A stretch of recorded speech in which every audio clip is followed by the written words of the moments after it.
कर दिया। उनके मलबे के साथ पाकिस्तान के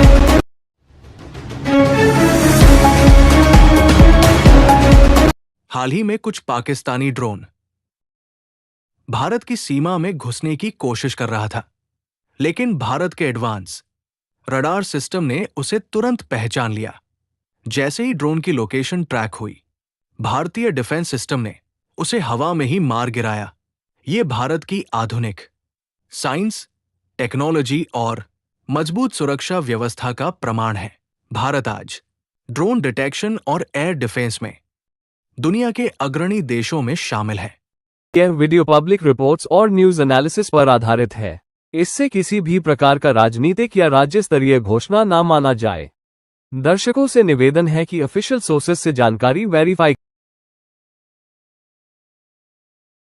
बहुत बड़ी और खौफनाक साजिश रची जा रही थी।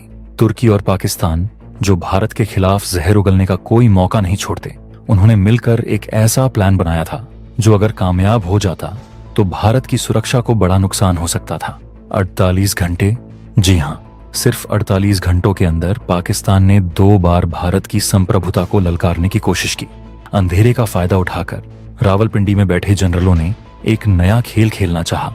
उनका मकसद सिर्फ घुसपैठ करना नहीं था, बल्कि भारत के उस ब्रह्मास्त्र को ढूंढना था जो उनके लिए साक्षात काल बन चुका है। आसमान में 1, 2 नहीं, बल्कि ड्रोन्स का झुंड मंडरा रहा था, जो तुर्की की तकनीक और पाकिस्तान की नापाक नीयत से लैस था। उन्हें लगा था कि भारत सो रहा है। उन्हें लगा था कि वे हमारी आंखों में धूल झोंक देंगे। लेकिन दोस्तों, वो भूल गए कि यह 2026 का नया भारत है, जिसके सैनिक बाज की तरह तेज और चौकन्ने रहते हैं। जैसे ही उन तुर्की ड्रोन्स ने भारतीय सीमा की तरफ रुख किया, भारतीय डिफेंस सिस्टम ने उन्हें आसमान में ही भस्म कर दिया। उनके मलबे के साथ पाकिस्तान के वो मंसूबे भी खाक में मिल गए जो उन्होंने महीनों से पाल रखे थे। आखिर भारत ने कैसे तुर्की की तकनीक को घुटनों पर ला दिया, और आखिर पाकिस्तान 48 घंटे में दूसरी बार उसी जगह पर क्यों आया? भारत ने तुर्की के ड्रोन की उड़ाई धज्जियां। 48 घंटे में पाकिस्तान की दूसरी साजिश फेल। आखिर क्या है वो सीक्रेट हथियार जिसे ढूंढने के लिए पाकिस्तान इतना बेचैन है? और भारत की इस जवाबी कार्रवाई ने कैसे तुर्की और चीन के होश उड़ा दिए हैं? यह सब जानेंगे आज के इस वीडियो में। लेकिन वीडियो में आगे बढ़ने से पहले, अगर आपको भी अपनी भारतीय सेना की सतर्कता और उनके अदम्य साहस पर गर्व है, तो इस वीडियो को अभी लाइक करें और कमेंट बॉक्स में जय हिंद जरूर लिखें। याद रहे, जय हिंद कहना हम सबके लिए गर्व की बात है।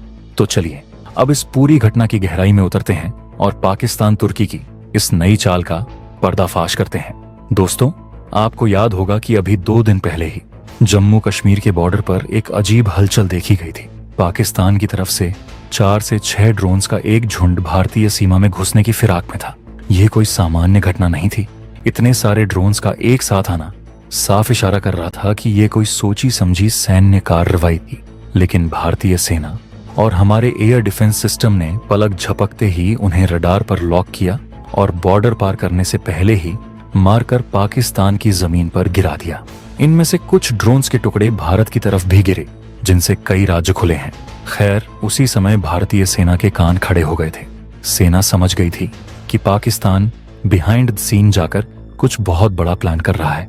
रक्षा विशेषज्ञों का मानना है कि इन ड्रोन्स के जरिए पाकिस्तान 2 चीजें करना चाहता था। पहला, वह भारत के एयर डिफेंस सिस्टम की ताकत और उसके रिस्पांस टाइम को भांपना चाहता था, और दूसरा, वह यह जानना चाहता था कि भारत के अंदर उन स्पेसिफिक लोकेशंस पर आखिर चल क्या रहा है। जासूसी के लिए ड्रोन्स भेजना पाकिस्तान का पुराना पैंतरा है, लेकिन इस बार मामला कुछ और था।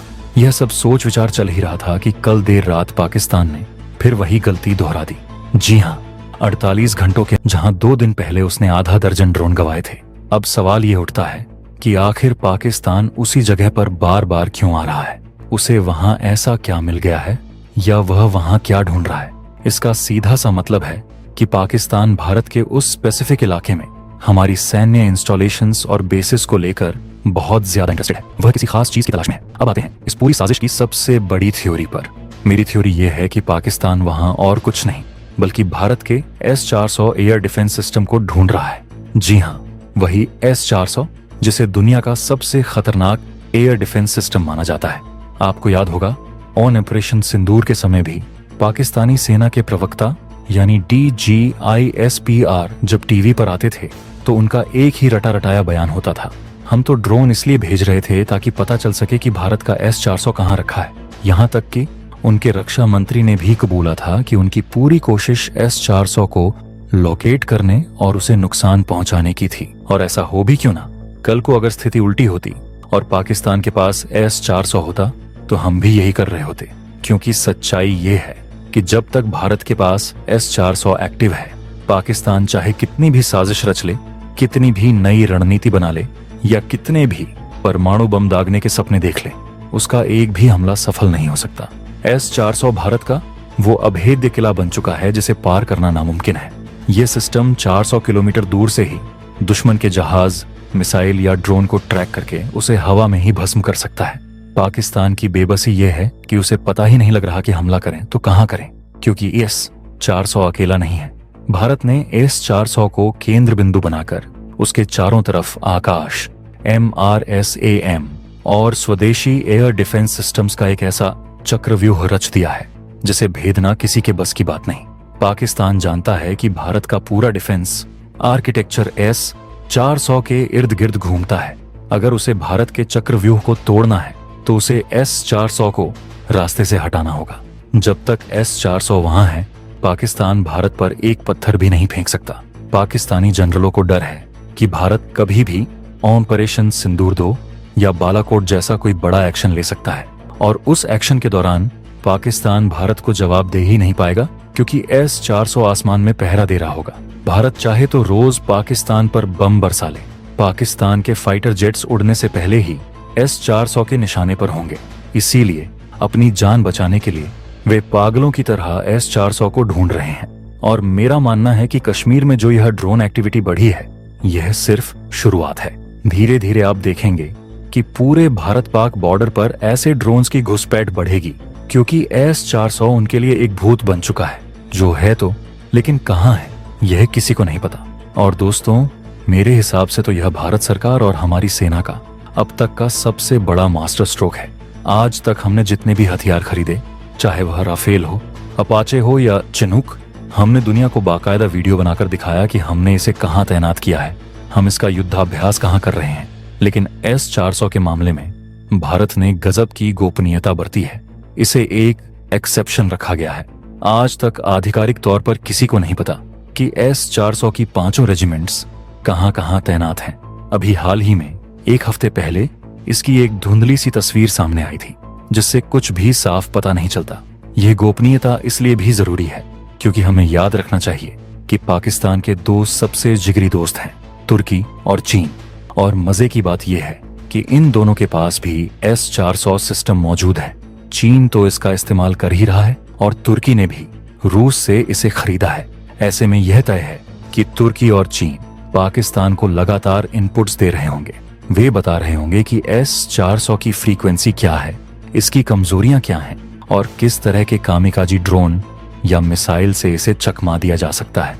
तुर्की के पास तो बायरैक्टर जैसे ड्रोन हैं, जिनका इस्तेमाल उसने कई युद्धों में रशियन सिस्टम्स के खिलाफ किया है। ऐसे में अगर हमें इन तीनों की तिकड़ी से 2 कदम आगे रहना है तो सीक्रेसी से बड़ा कोई हथियार नहीं हो सकता। जब दुश्मन को पता ही नहीं होगा कि उसका निशाना कहाँ है तो वह तीर कहाँ चलाएगा। भारत ने S-400 को एक मूविंग टारगेट बनाकर रखा है। तुर्की और चीन की सारी तकनीक और सारी साजिशें यहीं आकर फेल हो जाती हैं। पाकिस्तान अंधेरे में तीर चला रहा है और भारत हर बार उसके तीरों को हवा में ही काट रहा है। कुल मिलाकर पाकिस्तान की यह बौखलाहट बता रही है कि भारत की सुरक्षा तैयारियां कितनी मजबूत हैं। वे 48 घंटे में 2 बार आए और दोनों बार मुंह की खाकर गए। भारत ने साफ कर दिया है कि तुर्की के ड्रोन हो या चीन की चालबाजी, भारत की सीमाएं अब अभेद्य हैं। S-400 का वह अदृश्य कवच पाकिस्तान के गले की फांस बन चुका है। तो दोस्तों, पाकिस्तान की इस जासूसी की कोशिश और भारत की जबरदस्त जवाबी कार्रवाई पर आपका क्या कहना है? क्या आपको लगता है कि भारत को S-400 की लोकेशन इसी तरह गुप्त रखनी चाहिए या हमें खुलकर अपनी ताकत का प्रदर्शन करना चाहिए? अपनी राय और सुझाव नीचे कमेंट बॉक्स में जरूर लिखें। और हाँ, अगर आज आपको भारतीय सेना की इस सतर्कता और रणनीति पर गर्व महसूस हुआ है तो इस वीडियो को लाइक करें